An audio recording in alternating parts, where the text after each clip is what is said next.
The War of 1812 is over. With peace, a new era of industry and expansion begins. We build the foundations of a united country, across land and sea. As we overcome each staggering challenge, the vast distances that separate us diminish, bringing us closer as a people, and one day, a nation.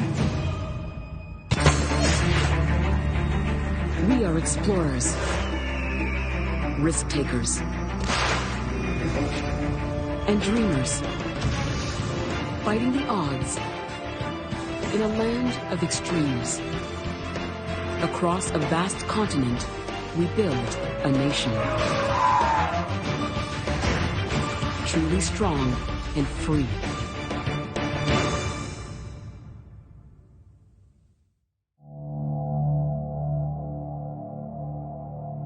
(1828), Southern Ontario.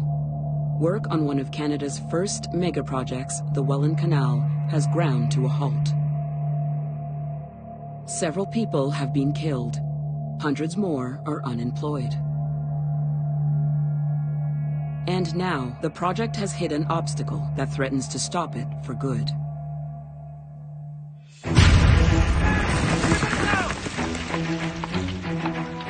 Four years earlier, this massive endeavor is Canada's only hope at connecting the Great Lakes to the Atlantic Ocean, unlocking our vast land to global trade.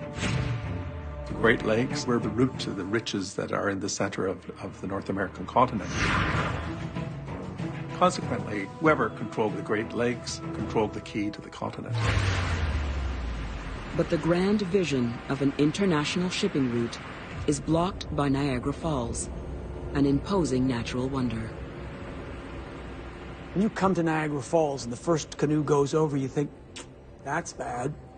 Not going to do that. Doesn't take long, and from a Darwinian perspective, to go, well, we could go around it.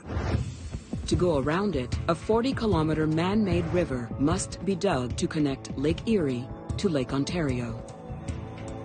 This would allow ships to travel up the St. Lawrence to the international market. That gap has to be opened in order for the rest of Canada to thrive and be part of that whole system. Leading this critical project is businessman William Hamilton Merritt. Merritt has spent the last 6 years raising $150,000, worth $41 million today, to fund construction of the canal. William Merritt realized that Canada was a vast open land and we needed transportation infrastructure to be able to harness the untapped potential of this country. We are fully aware of the magnitude of our undertaking. We are here for the purpose of building a canal, which by the shortest distance will connect the greatest extent of inland waters in the whole world. William Merritt was a man of vision. He could foresee maybe 100 years or 200 years ahead of time. So he was thinking of his children, grandchildren, and great-grandchildren. He knew that that investment would bear fruit for all time to come. Merritt's epic dream takes back-breaking determination. 600 men excavate over 750,000 cubic meters of earth with nothing more than picks, shovels, and wheelbarrows. Most come from Ireland. In the first half of the 1800s, 500,000 Irish immigrants make their way to Canada.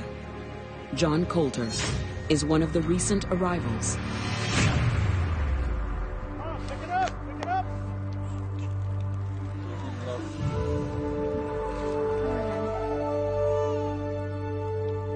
22-year-old Coulter has a wife, Hannah, and a newborn child to provide for.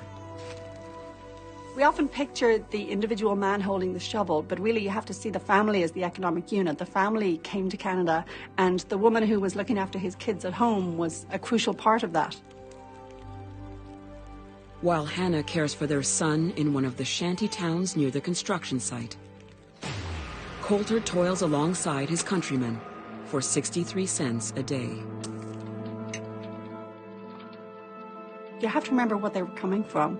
In a country like Ireland that was so overpopulated, there was this feeling of, you know, I'll never get more than the 10th of my father's potato field. The opportunities offered in situations like the Welland Canal were thrilling because, yes, it was hard and dangerous, but there was room for your hard work to pay off in a way that there just wasn't in the old country. 1824. Construction reaches a challenging 3-kilometer stretch called the Deep Cut.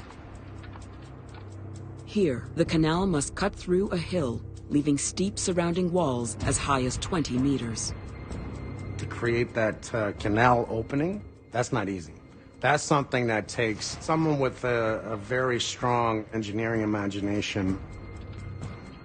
To accelerate this project and pay off his investment, Merritt needs help.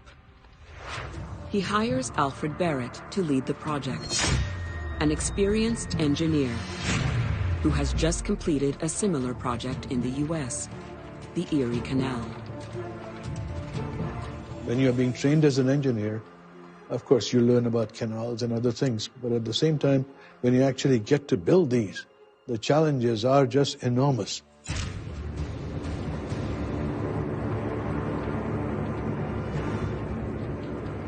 Barrett discovers that the Deep Cut's sandy slopes are a deadly enemy, unlike any he has ever faced. On November 9th, 1828, the fatal blow. The banks of the cut collapse.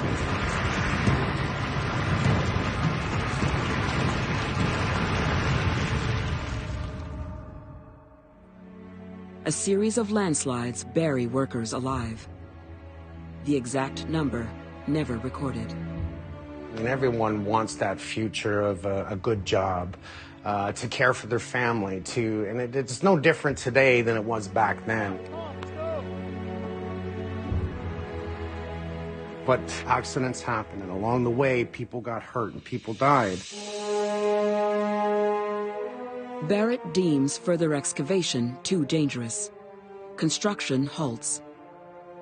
Hundreds of men now unemployed. As the boss, I think you always feel this enormous weight of all of your employees because they really become your family. You get to know them, you get to know their families. You feel this enormous responsibility to uphold their livelihoods as well as your own. The dream of connecting Canada's interior to the Atlantic is out of reach. Unless Alfred Barrett can conquer the Deep Cut. Alfred Barrett, he must be one who can accept a challenge. An engineer by training is supposed to find solutions beyond his or her knowledge. You've got to see, all right, this is my difficulty. What is the solution? Barrett engineers an ingenious idea. Instead of digging deeper, Take it down 10 degrees. he'll raise the water higher. He will build a dam at the mouth of the nearby Grand River and then dig a new feeder channel to divert water to the Welland Canal.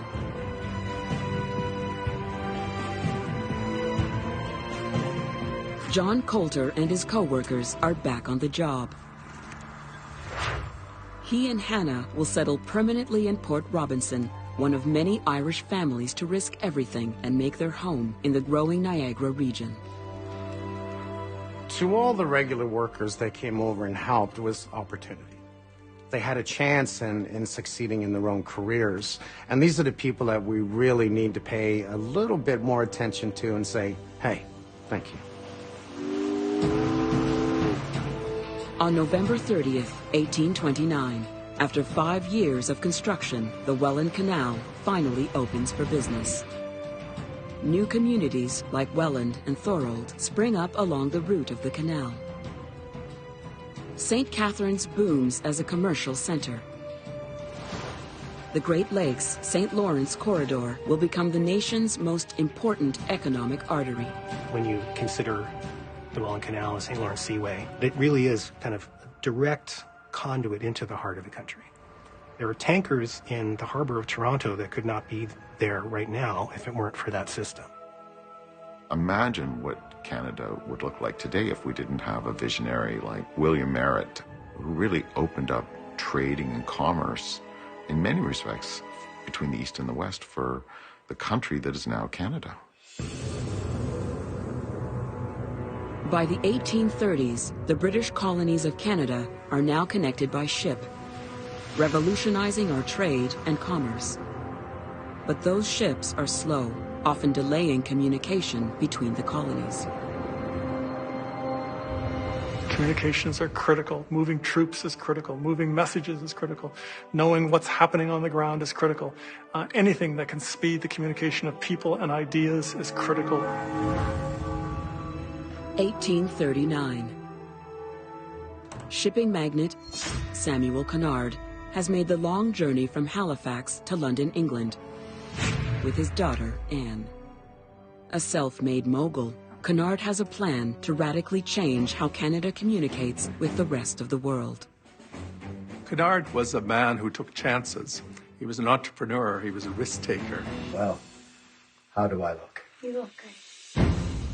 The British Admiralty has tendered a contract for delivery of the Royal Mail between England and North America. Gentlemen, welcome. I have a tremendous opportunity for you today. Cunard sees a future beyond the sailing ship. But first, he needs funding. He meets with potential investors. This is a new design for a steam-powered ship.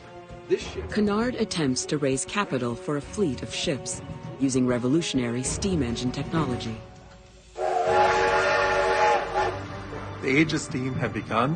We had already this first railways. We saw this tremendous possibility of linking the age of steam with the sailing ship. Steamship technology provided speed that had never been seen before. Crossings of the Atlantic in this time period are incredibly dangerous, incredibly slow. Steam allowed you to overcome both of those. So, Jim, I'm offering you this opportunity. What do you think? But the technology is new and unproven. There has never been a regular transatlantic service using the steam engine. Certainly there are people who look at steam navigation and raise issues about its reliability. People raise basic questions like, you're building a fire on board a boat. Is this really such a smart idea? The opportunity is there, and I guarantee this ship will take us. This ship... To assure his potential investors, Cunard contributes £61,000. Absolutely. Almost $7 million in today's dollars. To have the confidence and to have the strength to really believe in a different vision, and then try to convince other people of that vision, because you ultimately need backers and people to come on board. You know, I can't think of a harder thing than that. So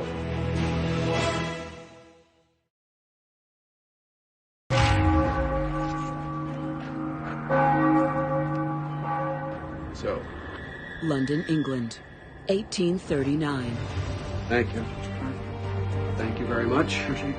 Samuel Cunard secures financing for a fleet of ships using revolutionary steam engine technology.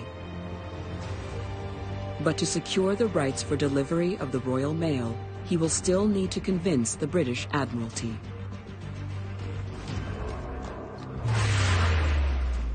He meets with Rear Admiral Edward Perry. Mr. Cunard. Admiral. He has the funds, but to outdo his competitors, Cunard must promise more. 3 ships, all steam. Cunard proposes not 1, but 3 steamship crossings, with service from Liverpool to Halifax and Boston.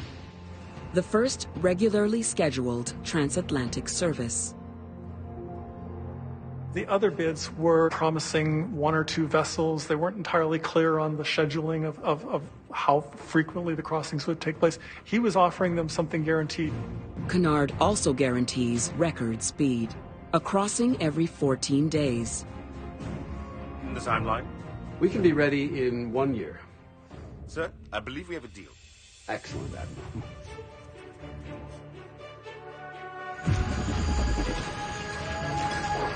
Work starts immediately at a Scottish shipyard. In 12 months, his first ship must be ready, and it must be fast.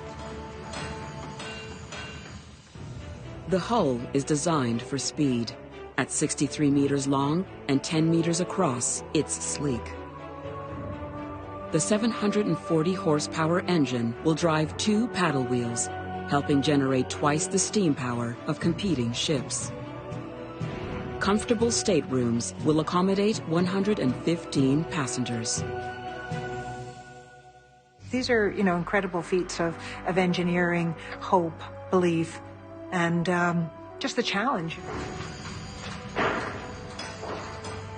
But you need leadership to do that. You need strong leaders. After 12 months of furious activity and exactly on schedule, Cunard's shipbuilders reveal a remarkable vessel, unlike any the world has ever seen.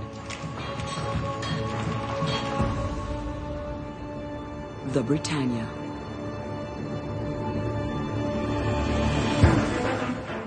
On July 4th, 1840, Cunard prepares to make his first Royal Mail delivery from Liverpool to Halifax. Confident in his ship's safety, he has invited his daughter Anne to accompany him, along with 93 crewmen and 63 passengers. His entire financial worth and his reputation are on the line. Cunard has even agreed to pay a fine of £500 for each 12 hours of delay. Why aren't we underway? We're going! Oh, well, let's get these engines moving.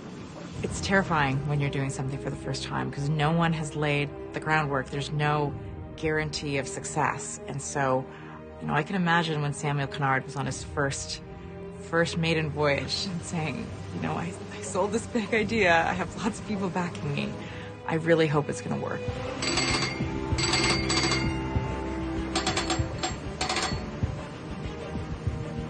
To make this passage in 2 weeks, the ship must maintain nearly 10 knots for the entire journey. –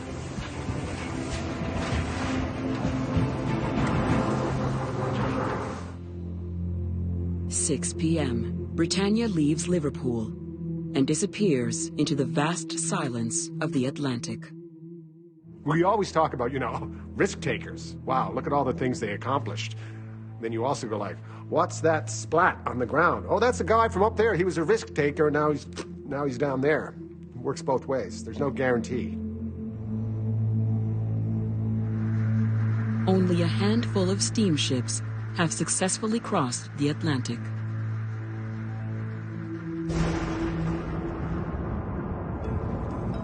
July 17th, 1840. Halifax Harbor has grown into one of the busiest shipping ports in North America. Ships come and go at all hours. But tonight at 2 a.m., there is an unexpected light on the horizon. Halifax Harbor buzzes in astonishment. It is the Britannia. She is a record-shattering 2 days ahead of schedule. The ship has made the crossing in just 12 days and 10 hours. Cunard's huge gamble has paid off.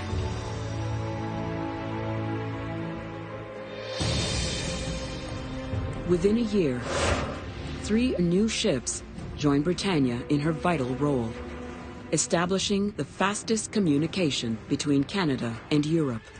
For Canadians who are involved in mercantile activity, it was enormously important because it meant access to European prices, access to European trends, access to European products much more quickly, much more effectively than it had in the past. Cunard's steamships also carry thousands of newcomers to Canada. It was a true revolution because it increased the speed by which not simply mail, but also people can move back and forth. The Irish, the Germans, the Scandinavians, they poured into North America, and it transformed what we were. You had regular shipments across the Atlantic and regular passenger route on a scheduled basis. That utterly shifted the nature of the connection between North America and England. The Cunard Line becomes a dominant force in international travel and changes the face of our country. He probably didn't know he was going to shape the nation, but he knew that he probably had built something extraordinary. Cunard's steamship revolution at sea is matched by another on land. By 1850, the steam locomotive connects people across great distances and at speeds never before imagined. The railways were very important to nation building because they connected a country that was so spread out. They created something that was very necessary to ship people and goods across this country. The British government offers financial support for any railway longer than 120 kilometers, igniting a frenzy of construction. The Grand Trunk Railway takes the lead with a line from Sarnia, Ontario to Montreal. Montreal is a trading city. It's at this point where all of the commerce of Central North America can converge. And if you can make that work, Montreal is ideally situated to take advantage of that. Building this railway to connect the island of Montreal will require the greatest engineering feat in our nation's history. A 3-kilometer bridge over the turbulent, icy waters of the St. Lawrence River. To build in the St. Lawrence took great imagination and a suspension of disbelief. I mean, that's a huge human endeavor. 1854. Work begins inside a caisson, a dugout shaft at the bottom of the St. Lawrence River. When you're working in a river, you need to disperse water. So you got to create a chamber that's watertight, and guys got to get down there and put footings in beneath the Earth's surface to undisturbed soil. Stonemasons are assembling a limestone footing for the first stage of construction on one of our nation's most ambitious projects, the Victoria Bridge. The footings are the most important thing in any building, in any bridge, and anything when it comes to a structure. And that's the arm that holds the bridge. One of the project managers is Canadian engineer Benjamin Chaffee. Benjamin Chaffee is a Brockville, Ontario-born man of humble origins. He's completely self-taught. He's not gone to an important English engineering school or trained with an important English engineer. He's figured this out himself. Chaffee's invented a derrick to lower the 10-ton stones. Good. He is overseeing the building of limestone footings, strong enough to withstand the raging current and to support the weight of 3 kilometers of iron rail. Chappie must have been overwhelmed with the thought of trying to build a bridge across the St. Lawrence River, which was 3 kilometers long, something that was unprecedented. It's line. Building in the middle of a fast-moving river comes with death-defying challenges. It is a very risky operation. And that, you could lose people if there are some mistakes made.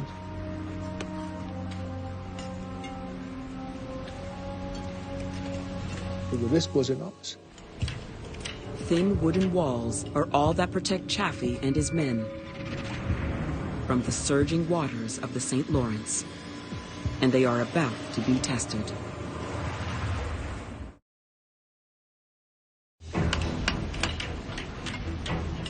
Engineer Benjamin Chaffee and his crew assemble one of the enormous stone footings for the Victoria Bridge, working inside a caisson in the middle of the St. Lawrence River. They're working with heavy cranes and heavy stones, massive 10-ton stones being moved about to build these pillars. Then this is a particularly dangerous spot to be working. After months of constant water pressure, the wooden caisson is breached.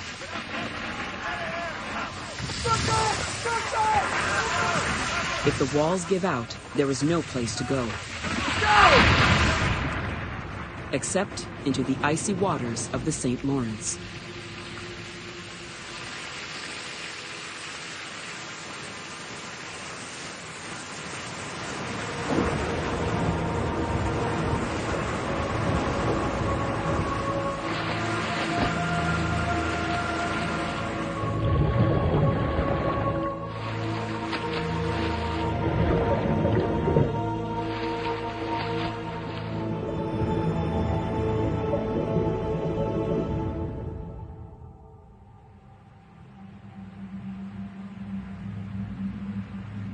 The river will claim the lives of 26 workers before this project is done. These are dangerous places. There's drowning risks. People die. It is really that simple in this kind of massive construction operation.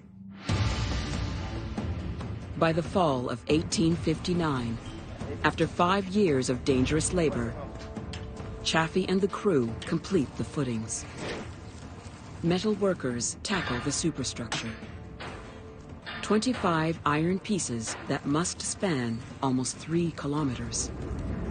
Each enormous wrought iron tube must be connected using oversized rivets heated to a fiery 900 degrees Celsius.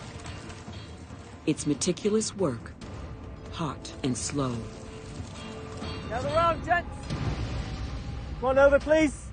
We're going to have to work double shifts. You know, I understand this is going to be dangerous. To speed up work, company bosses offer a combined bonus of $300,000 if builders can finish the bridge ahead of schedule. This was very, very bold. Reputations were at stake. And so I think in those situations, you know, when it is a kind of survival, we as Canadians tend to act together. Now, everyone, back to work. In a 16-hour shift, this crew hammers home some 700 rivets. In order to do something like this, you have to be able to take pressure. These people know how to handle the heat. It takes a year of non-stop labor. But in December of 1859, more than 2 years ahead of schedule, workers drive the last rivet into the Victoria Bridge.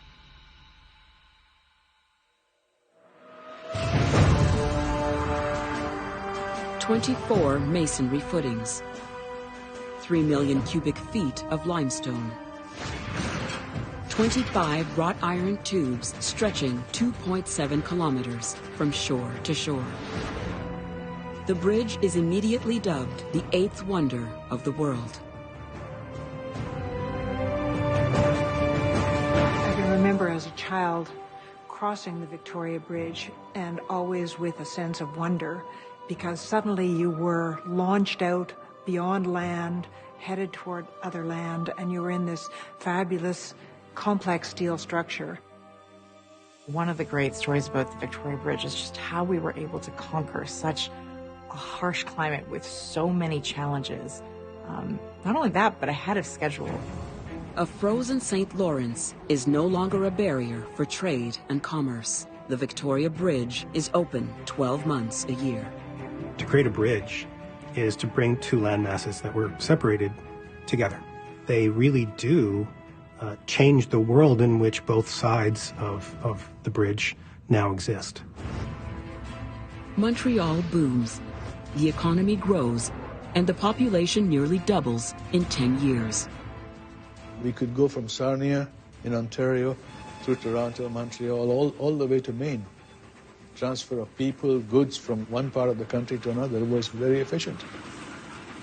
We became very competitive and the quality of life improved. Steamships and railways link our vast country to the rest of the world. But information is about to travel close to the speed of light. I think it's important as humans to feel like you're a part of something bigger. I think connecting with people through technology allows us to realize how much a part of something we are. And Canada will enter a new era of communication.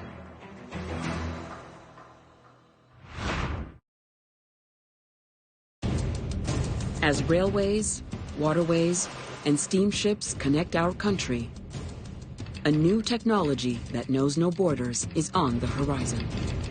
Communications infrastructure is absolutely essential to Canada. If we cannot communicate from sea to sea to sea, then we really cannot come together as a nation. Telegraph lines follow Canada's expanding rail systems, dotting the landscape and linking people thousands of kilometers apart. Dispatches that would take days or weeks by horseback or rail arrive in mere minutes.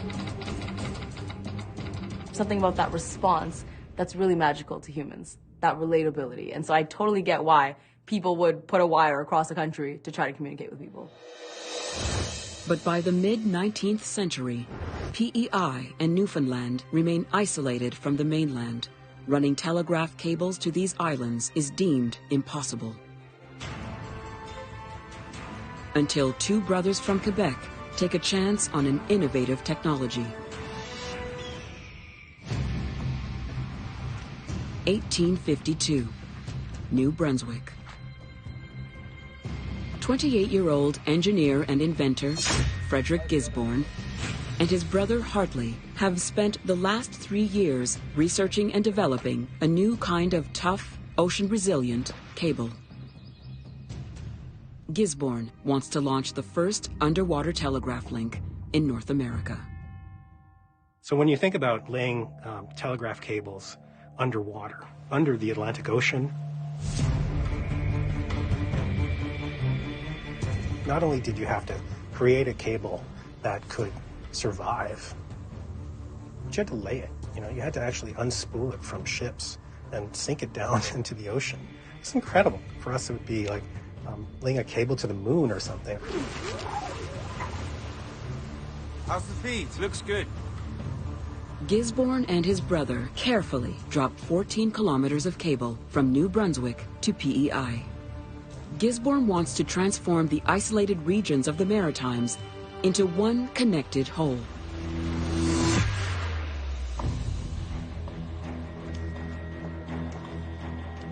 .3:28 p.m., November 22nd.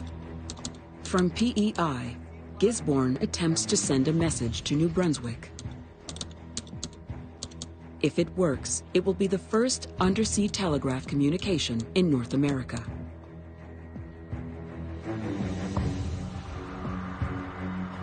I can only imagine what it must have felt like for him to not know if it was going to work, to see if everything that he worked hard for was going to, fail.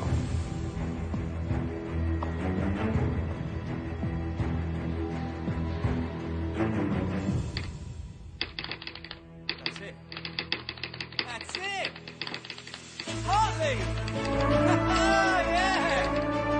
Gisborne's triumph marks the beginning of a campaign to connect Canada's most remote regions. This is massive kind of infrastructural execution, right? We can't even imagine almost how difficult that was, but also how essential to link these places so that they could communicate. Within 4 years, he installs a telegraph line across Newfoundland and under the Cabot Strait to Nova Scotia, creating the first link of these colonies to central Canada.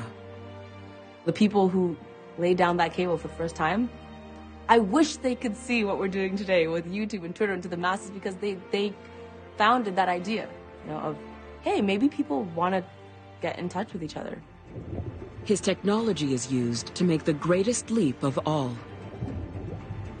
In 1866, Newfoundland successfully connects to Ireland for the first time. Canada can now instantly communicate with Europe. To me, it's actually fascinating to think that you actually cabled under the ocean from Canada to the UK, and that this idea was born out of a Canadian.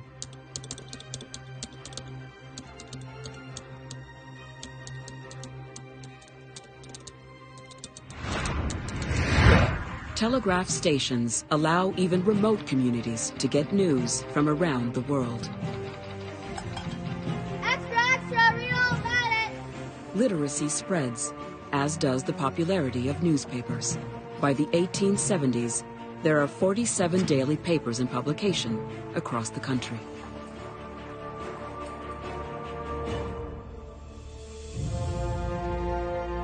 But it's not long before advertisers realize the most influential consumers in the household are not men. Even though men earned the money, it was the women who would spend, because you had to support the household. And so I think eventually we found out that women were in fact economic drivers and that their voice was important. Publishers respond by creating specialized women's pages, hoping to attract female readers. 1889, Toronto. 33-year-old Kit Coleman has been supporting her 2 children with part-time jobs, teaching music and French.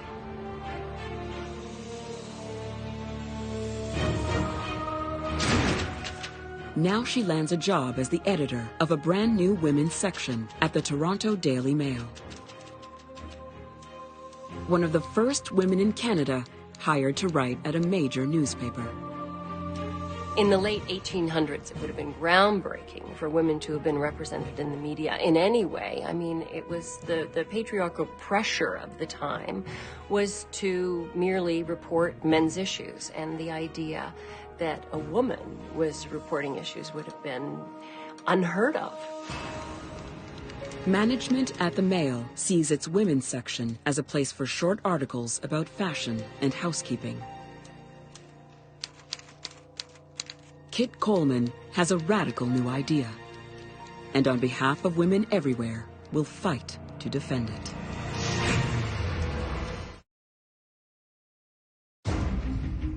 In 1889, Daily Mail writer Kit Coleman wants to galvanize women through her column, The Woman's Kingdom. I think it is paying us women poor compliment to imagine that we cannot take an interest in the highest and very deepest questions of the day. She writes on many topics, including the struggle for working women. Coleman visits shops and factories to research and document what women are facing. So it starts at around 6 a.m., stoking fires. In 1891, women make up only 11% of Canada's workforce, and their opportunities are as limited as their rights. Many work long hours in factories under dangerous conditions, earning as little as 80 cents a day. For a woman in the late 1800s to take on, the issue of women's labor and write about it in the media, that would take incredible courage and a drive to change society, to change the world. Coleman's writing raises awareness on Canadian women's working conditions. Are you paid on time? If women will and can do as good and true work as men, she ought to be paid equal wages. Her column also offers a female perspective on topics from which women have been largely excluded. Politics, business, art, and science. To see a reflection of oneself is very important because it does acknowledge that you exist, that you are in the world, that you are with voice. Coleman's vivid prose and quick intelligence win her a loyal following. Female and male.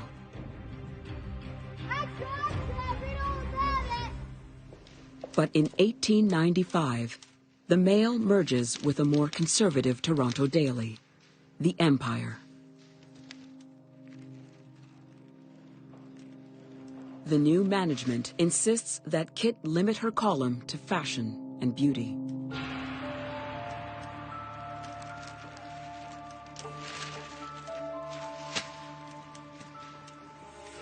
I think someone like Kit Coleman had to be astonishingly tough-minded. There must have been so many ways in which she was sneered at or undermined or steered towards writing the fluffy stuff. Coleman thinks her bosses are wrong, and she asks her readers to prove it. Men editors largely think the women's page should be mainly clothes and chiffons. I want the honest, candid opinions of Canadian women. Do you enjoy fashion articles more than other kind of reading? I think there's a fight in most people that when somebody tells you you can't do something, it makes something happen inside, something brew inside, that I'm going to show you what's possible.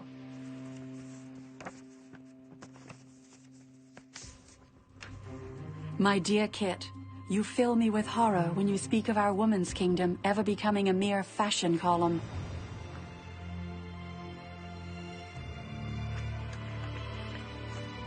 Since you ask for the opinion of the girls about changing our women's kingdom, let me say no. Decidedly no.